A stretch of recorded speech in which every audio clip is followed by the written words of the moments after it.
कि जो अंधा जो देखने लगा था वो गवाही दे रहा अपने जीवन का। बोले हालेलुया। तो मेरे भाई मेरे बहनों, वो अपने लोगों के प्यार का प्यासा है। बोले आमीन। और अपने ही लोगों ने उसको क्रूस पे चढ़ाया। सबसे दुख की बात है, जिसको प्यार करता था उसी के हाथों मारा गया। जिनको प्यार करता था उन्हीं के हाथों उसको सूली पे चढ़ना पड़ा। जिनको प्यार करता था, जिनको उन्हें बनाया था, जिनके हाथ और पांव बनाया होगा प्रभु, उन्हीं के हाथों ने एक दिन कोड़े उठाया यीशु को मारने के लिए, अपने बनाने वाले रचयिता को मारा होगा। हालेलुया। एक बुजुर्ग बाप जो जीवन भर आपके बोझ, अपने बाल बच्चों का बोझ उठाया हो, उनके विवाह, उनके बाल बच्चे, उनके नाते पुतों का बोझ उठाया हो, अचानक से जब वो बूढ़ा हो जाता है, जब बुजुर्ग हो जाता है, और जब जवान होता है वो बेटा जो बच्चा था, और अचानक से जब उसके पिता की कमजोरी दुर्बलता उससे देखी नहीं जाती है, तो उसको बुरा भला कहने लग जाए, और जब उसने हाथ उठाए तो आप जानते हैं कौन सा धरती पे रहते हुए कितना बड़ा उसने गुनाह किया है। हालेलुया। और आपको लगता होगा तो नहीं पास्टर साहब ऐसा नहीं होता, मैंने अपने आंखों से देखा ये कि लोग अपने पिता को मारते हैं। हालेलुया। अपने पैदा करने वाले को मारते हैं। तो शरीर को शरीर पैदा किया तो शरीर को मार रहा है, वो तो अलग बात है, लेकिन जब रचयिता हमारे सामने था, जिसने जगत को रचा, जब उसको मारा जा रहा था, सोचो कितनी दुख की बात है मेरे भाई मेरे बहन। एक प्यादा वहां पर हाथ उठाकर यीशु के गाल पे थप्पड़ मारा, ये कह के कि सामने आदरणीय लोग हैं और उसको समझ नहीं आता कैसी बातें करनी है।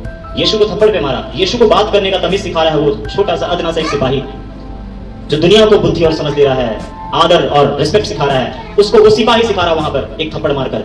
यीशु को थप्पड़ मारा वहां पर उसने। हालेलुया। और यहां पर हम देखते हैं उस हाथ ने जिसको यीशु ने बनाया, उसी हाथ ने कोड़े उठाया और यीशु को मारा। उस हाथ ने जिसको यीशु ने बनाया, हालेलुया, और ताकत दिया शरीर में, उसी हाथ ने यीशु के हाथ पांव को बांधकर काट पे बांधकर लटकाया और किलो से ठोक ठोक कर उसको जड़ दिया।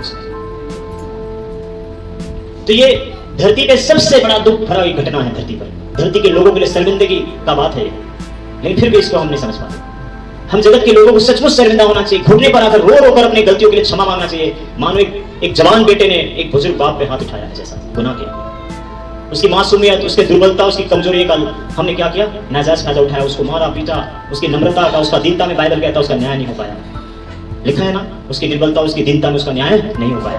पर लोगों में से किनको इस बात का खबर था कि जीवितों के बीच में से उठा लिया जाएगा। हालेलुया। तो उसकी कमजोरी नहीं थी, वो हमारी कमजोरी के लिए वो कमजोर बना था, ताकि उसकी कमजोरी से हम लोग बोले हालेलुया सामर्थ पाए। आमीन। दरअसल उसकी कमजोरी नहीं थी। हालेलुया। वो हमारे लिए नम्र, हमारे लिए दीन, हमारे लिए शांत, हमारे लिए चुपचाप रहा। अगर ऐसा नहीं करता तो आज हम माइक पकड़ के यहाँ नहीं बोल पाते, ना आप और वहां बैठकर हम प्रभु को धन्यवाद कर पाते। बोले हालेलुया।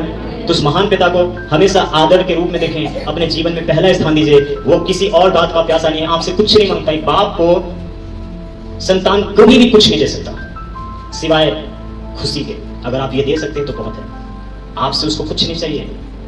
हालेलुया। एक बाप के हृदय को कभी देखे, एक माँ के हृदय को देखे, वो माँ कभी भी अपने बच्चों से पैसे की अपेक्षा नहीं करता, उनसे गाड़ी बंगलों की अपेक्षा नहीं करता, उनसे अपेक्षा नहीं करता है, उम्मीद नहीं रखता कि मुझको सुख और शांति से रख, ये मेरा डिमांड है। नहीं, वो केवल इस बात की अपेक्षा करते हैं माँ बाप का हृदय कि मेरे बच्चे मेरा आदर करें बुढ़ापे में। हालेलुया। वही जो चलना सिखाया, जब हम चलने सीखे तो हमने उसी को कमजोर समझकर धक्के दे दिया।